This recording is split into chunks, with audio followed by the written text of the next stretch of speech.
L'actualité du renard bleu. Un article, une réaction pour aiguiser l'esprit critique.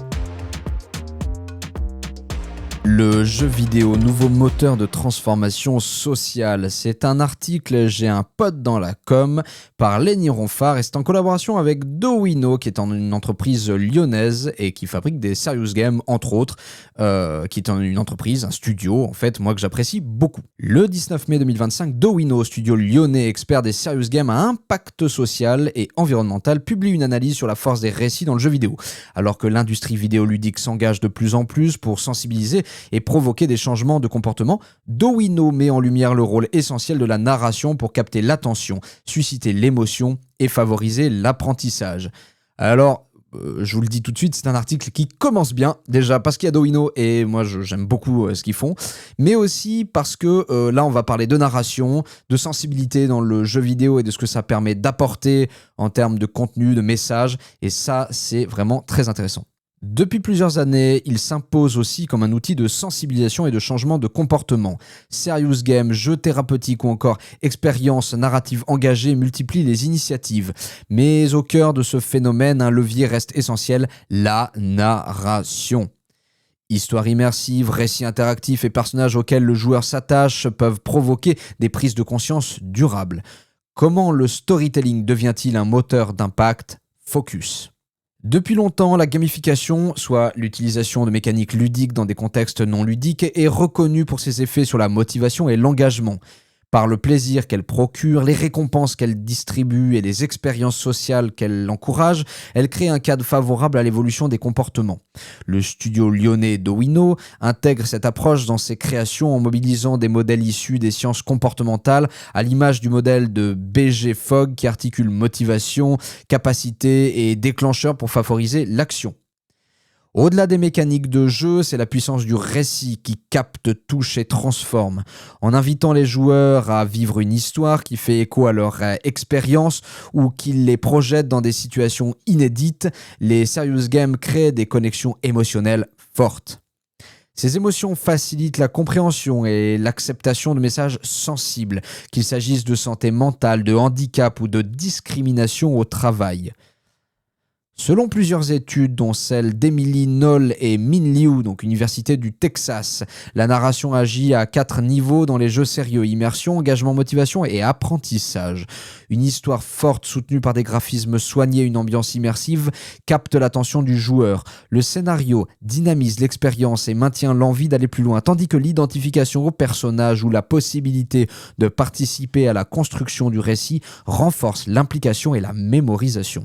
Dans le domaine environnemental aussi, le jeu vidéo devient acteur de sensibilisation. Des initiatives comme Alba Wildlife Adventure ou Terranil proposent des récits optimistes et positifs inspirés de l'imaginaire solarpunk.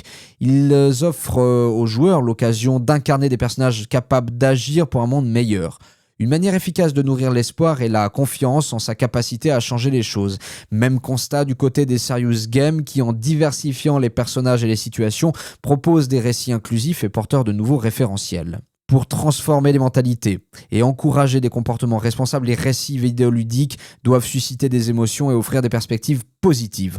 Comme le souligne l'International Game Developers Association, un jeu qui donne à voir un avenir désirable dans lequel les joueurs peuvent s'immerger et agir devient un puissant moteur de changement. Alors, je suis hyper d'accord. Et pour aller plus loin dans le débat, suite à la lecture de cet article, je pense qu'il y a une espèce de sainte trinité, c'est-à-dire qu'il faut une narration forte, je suis d'accord, qui va toucher au sensible pour pouvoir s'imaginer être à l'intérieur du jeu.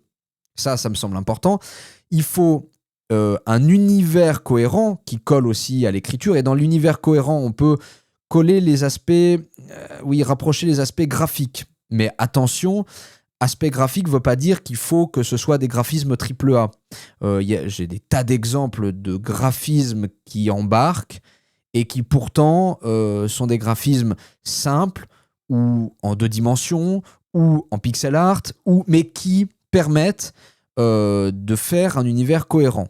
Graphiquement, dans lequel on peut s'immerger. Donc, narration forte, sensible, univers cohérent, notamment avec l'aspect graphique, avec la direction artistique.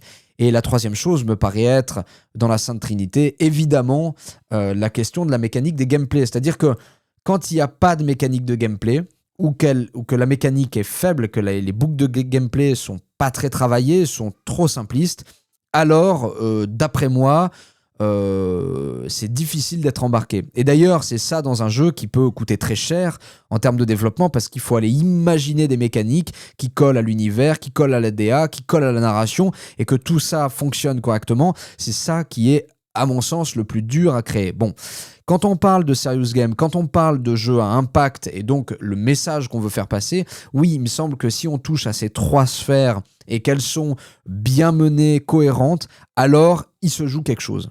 D'après moi, un jeu comme The Last of Us peut en dire beaucoup sur des questions sociétales, des questions de relations, voilà, de collectif, de relations de filiation, hein, de fille à père, etc. Peut en dire énormément, peut-être même bien plus que certains serious games un peu simplistes. Alors attention, c'est pas les mêmes dimensions. Naughty Dog a sorti un jeu donc avec The Last of Us 1 ou 2, voilà, qui sont des AAA, il n'y a pas de sujet. Mais ça fonctionne très bien pour cette raison-là, c'est-à-dire un univers très cohérent graphiquement, hein, d'ailleurs avec un sens du détail, une narration, mais là vraiment voilà, aux petits oignons, quoi. C'est extrêmement bien écrit et écrit par des narrative designers et bien une mécanique de gameplay qui se renouvelle sans cesse, qui est jamais ennuyeuse en fait et qui est vraiment extrêmement efficace. On pense aussi au jeu Pixel Hunt. Alors Pixel Hunt qui a fait The Wreck, qui a fait plus récemment Wednesdays, et puis qui a fait aussi Enterre-moi mon amour. Bref, c'est que des jeux en réalité avec un message fort de société ou un message politique, on va dire.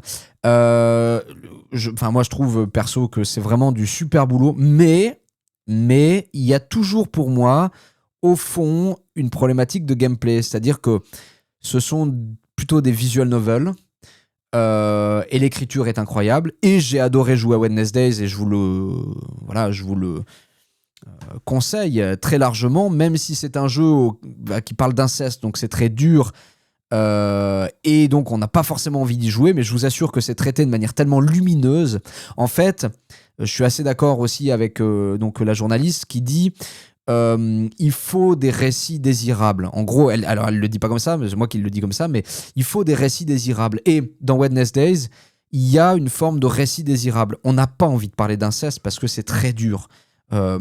C'est extrêmement dur. Mais la manière dont c'est traité est tellement lumineuse et dans quelque part, pas le pardon, mais la rédemption, ou je sais pas comment on pourrait dire, la fin d'un cycle abominable lié à ce sujet-là, que en réalité on a envie d'aller plus loin, on a envie de découvrir ce qui s'est passé, on a envie d'écouter et on est plongé dans l'histoire. Mais je trouve qu'en termes de gameplay, ça pêche, c'est-à-dire que il me manque, moi perso, le gameplay, voilà, qui aurait pu aller beaucoup plus loin et m'embarquer plus et jouer avec l'aspect kinesthésique, l'aspect je sais pas moi, moral, bref, ça pousse pas assez d'après moi, sur le gameplay. C'était un peu pareil avec The Wreck, il y avait des petites astuces, c'est un peu pareil avec Enterre-moi mon amour, ce sont des visual novels et c'est ce que je reproche à ce type de jeu, même si ça reste de très bons jeux, notamment parce que la narration est vraiment excellente et c'est vrai qu'un jeu avec une super narration, il n'y a pas de sujet, c'est un jeu qui embarque, c'est un jeu qui fonctionne.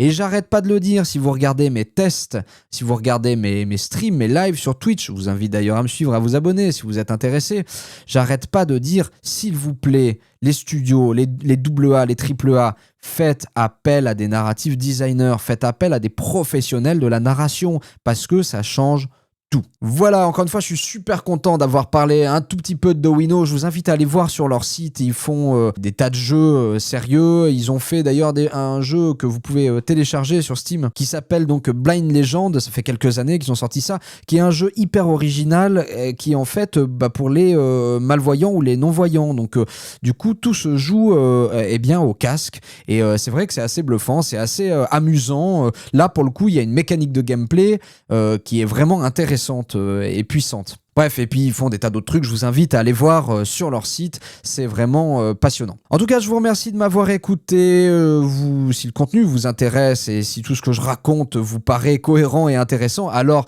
s'il vous plaît, abonnez-vous, vous êtes encore 90% des spectateurs, du public à ne pas être abonné à ma chaîne et ça m'aide tellement que vous soyez abonné à développer mon activité. Je vous invite aussi à me suivre sur Twitch et à rentrer sur le Discord, donc la tanière du renard bleu, tout ça est en description de la chaîne YouTube. Et allez, il me reste à vous dire à demain.